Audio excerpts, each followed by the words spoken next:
और इस वक्त की सबसे बड़ी खबर आपको दिखाते हैं। न्यूज नेशन को मौलाना साद की कारस्तानियों के बड़े सबूत मिले हैं। न्यूज नेशन को मौलाना साद के एक बेहद करीबी का नया ऑडियो मिला है। इस ऑडियो में साद अपनी गलती मानने की बजाय समर्थकों को भड़का रहा है और इसके लिए उसने अपने सहयोगियों को जरिया बनाया है। उसके करीबी हजरत मुफ्ती महफूज कासमी का एक ऑडियो सामने आया है। इस ऑडियो के जरिए साद अपने खिलाफ हुए केस को पूरे इस्तेमाल के लिए अपने लोगों को इस्तेमाल करने की कोशिश कर रहा है। साद ने खुद को करीबियों के जरिए खुदा का वली घोषित करवा दिया है। एक ऑडियो जिसमें मौलाना साद अपने सहयोगियों के जरिए कानूनी लड़ाई के खिलाफ अपने समुदाय को खड़ा करने की कोशिश कर रहा है। मौलाना साद के करीबी का वो ऑडियो अब आपको सुनवाते हैं जिससे मौलाना की नई चाल सामने आई है। अल्लाह रब्बुल इज्जत ने कुरान करीम में वादा फरमाया है, दीन को हमने उतारा है और दीन की हिफाजत भी हम खुद करेंगे। कुरान को अल्लाह ने उतारा है, कुरान के मुहाफिज भी खुद अल्लाह हैं। दीन अल्लाह का है, अल्लाह दीन के मुहाफिज खुद हैं। दीन को अल्लाह कैसे दूसरों तक पहुंचाएंगे, उसकी हिफाजत कैसे करेंगे, किन को इस्तेमाल करेंगे, वो अल्लाह खुद बेहतर जानते हैं। मखलूक अल्लाह की है, कायनात अल्लाह की है, किसको कब इस्तेमाल करना है वो अल्लाह बेहतर जानते हैं। हम चूंकि असबाब की दुनिया में है, इसलिए हमारे साथ जब हालात आते हैं कुछ नागवार तबीयत के खिलाफ, तो इंसान घबरा जाता है, परेशान हो जाता है, मायूसी का शिकार हो जाता है। हरगिज़ मायूस होने की जरूरत नहीं है। हौसला बढ़ा रखें, अल्लाह की ज़ात पर तवक्कुल रखें, अल्लाह के वादे पर यकीन रखें। अल्लाह खुद दीन के काम करने वालों का मुहाफिज है, और ख़ासकर दीन के काम करने वाले अगर वली दर्जे के हों तो फिर तो उनका क्या कहना। अल्लाह का वली, अल्लाह का दोस्त, अल्लाह उसे कितना अजीज रखते हैं, कितना चाहते हैं, वो अल्लाह ही बेहतर जानते हैं। तो हमें बिल्कुल भी इन हालात में हजरत जी मौलाना साद साहब के साथ जो कुछ हुआ, या किसी भी ज़माने में किसी भी अल्लाह के हवाले के साथ अगर कुछ हुआ या हो रहा है, तो कोई एक नई बात नहीं, मायूस होने की बात नहीं, बल्कि और ज़्यादा मजबूत होने की ज़रूरत है। माजी में हम झांक करके देखें, बहुत सारी मिसालें मिलेंगी। सबसे बड़ी मिसाल खुद रसूलुल्लाह सल्लल्लाहु अलैहि वसल्लम। शायद सबको ये बातें हजम ना होगी, लेकिन मैं जानता हूँ हजरत जी मौलाना साद साहब अमीर आलम शेखुल हदीस वली कामिल अल्लाह, अरे खानवाले सिद्दीक हैं, अबू बकर की दुआओं का नतीजा है रज़ी अल्लाह तआला अन्हु। उनकी नस्ल है सिद्दीक अकबर रज़ी अल्लाह तआला, उनका खानदान है, उनके दुआओं का समरा है। हजरत जी मौलाना इलियास रहमतुल्लाह अलैह की दुआओं का समरा है। इतनी कमजोर दुआ तो नहीं होगी यार गार की। अल्लाह के वली है इस जमाने के, अगर किसी ने छेड़ा है तो खुद अल्लाह के साथ उसने ऐलान जंग की है। कोई बात नहीं, हमें परेशान होने की जरूरत नहीं, अल्लाह खुद ही निमटने के लिए काफी। हम किसी के लिए बद्दुआ नहीं करते, हम तो सबके लिए खैर की दुआ करेंगे। लेकिन इतनी बात समझ लें, हम साथियों को क्या कहना है, क्या करना है, सब्र से काम लेना है। इंशाअल्लाह अल्लाह रब्बुल इज्जत हम सबको अमल करने की तौफीक अता फरमाए। वमा अलैना इल्लल बला। मौलाना साद पुलिस के साथ लगातार आंख बिचौली खेल रहा है। पुलिस किसी भी वक्त मौलाना साद को गिरफ्तार कर सकती है क्योंकि साद के गुनाहों की फहरिस्त लंबी है।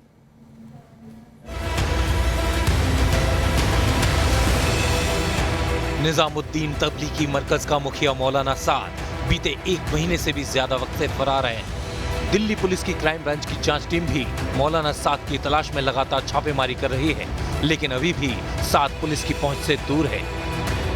देश में कोरोना फैलाने वाले इस मौलाना ने अब कोरोना को ही ढाल बना लिया है और क्राइम ब्रांच से पूछताछ के लिए कोरोना का सहारा ले रहा है। हालांकि क्राइम ब्रांच अब इस मौलाना को 5वां नोटिस भेजने की तैयारी कर रही है। इससे पहले क्राइम ब्रांच ने मौलाना साद को 4था नोटिस भेजकर उसके कोरोना टेस्ट की रिपोर्ट मांगी थी। क्राइम ब्रांच ने पूछा था उसने कोरोना संक्रमण का टेस्ट सरकारी अस्पताल में कराया है या नहीं। टेस्ट कराया है तो उसकी रिपोर्ट अब तक क्राइम ब्रांच को क्यों नहीं सौंपी गई, जबकि मौलाना साद का दावा है कि उसने 2 बार कोरोना टेस्ट करवाया है और दोनों ही रिपोर्ट नेगेटिव आई हैं। साद की तरफ से अभी तक क्राइम ब्रांच के किसी भी नोटिस का माकूल जवाब नहीं दिया गया है। उल्टा सरकारी अस्पताल में टेस्ट कराने वाले आदेश से भी मुकर गया। अब इसे गिरफ्तारी से बचने के लिए मौलाना साद का पैंतरा कहें या फिर जांच एजेंसियों को उलझाकर काले कारनामों पर पर्दा डालने की चाल, क्योंकि मौलाना साद और उसके कुनबे को अच्छी तरह इल्म है कि क्राइम ब्रांच को टेस्ट रिपोर्ट सौंपने के बाद आगे की कार्रवाई शुरू हो जाएगी।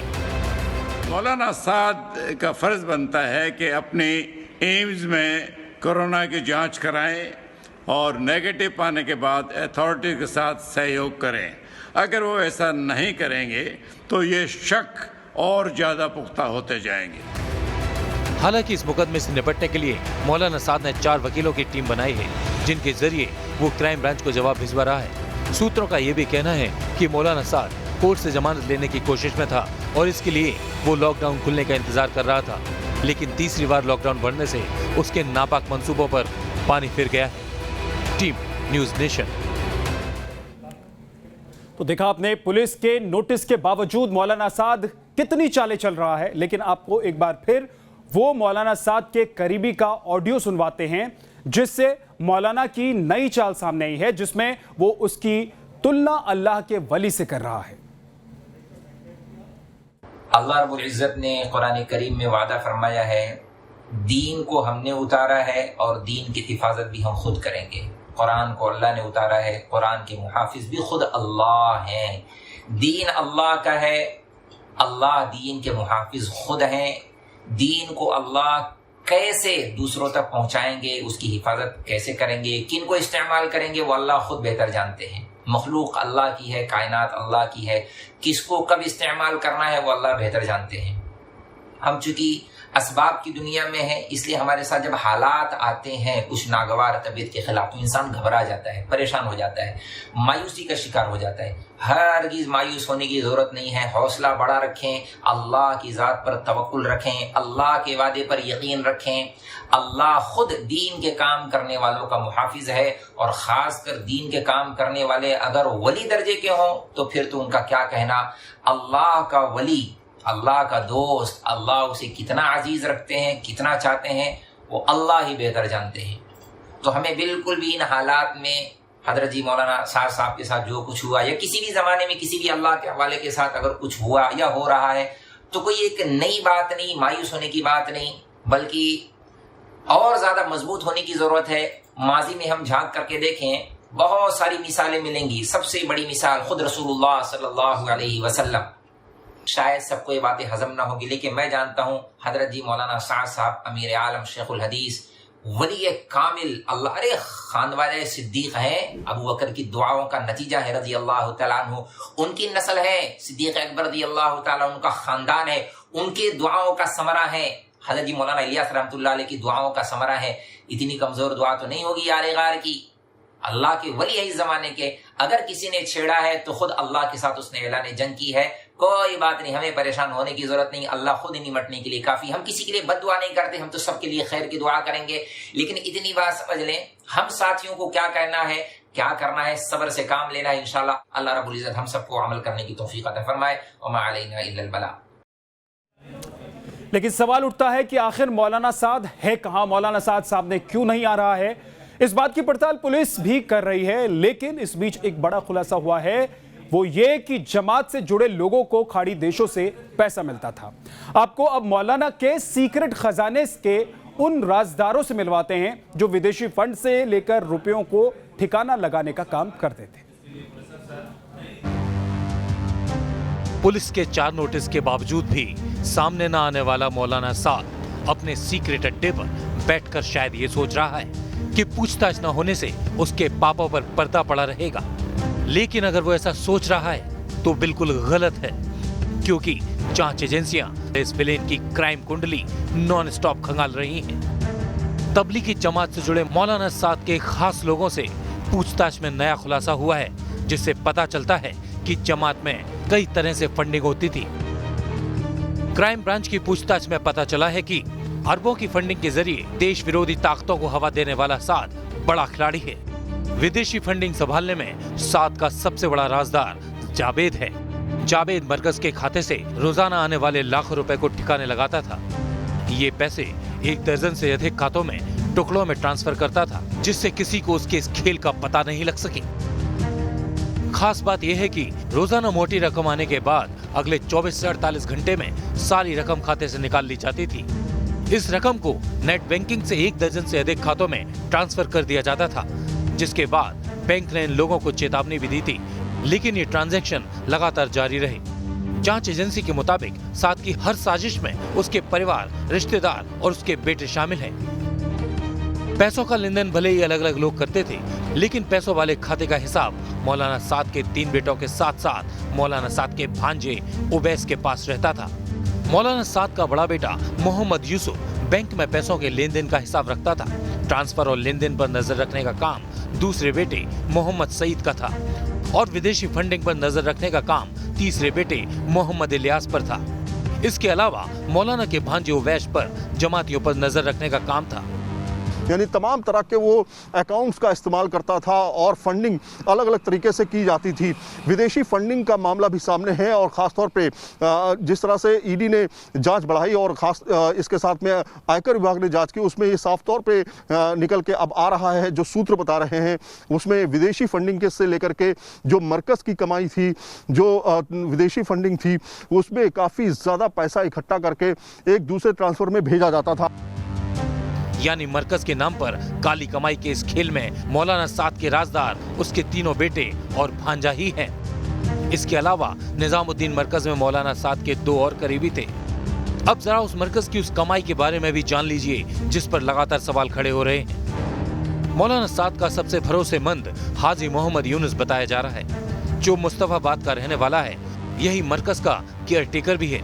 हाजी मोहम्मद यूनुस मरकज की सिक्योरिटी और ट्रांसपोर्टेशन का हेड तो है ही, साथ ही यूनुस पर मौलाना साद के पीठ पीछे मरकज में आने वाले लोगों और वहां काम कर रहे कर्मचारियों पर नजर रखने की जिम्मेदारी भी है। इसके अलावा जाकिर नगर का रहने वाला मुफ्ती शहजाद भी मौलाना का भरोसेमंद बताया जा रहा है और वो मरकज के प्रशासनिक कमेटी के सदस्यों पर नजर रखता है। जांच एजेंसी को शक है कि इन्हीं लोगों के विदेशी फंडिंग से ही मौलाना साद ने 2000 करोड़ की निजी संपत्ति जुटा ली।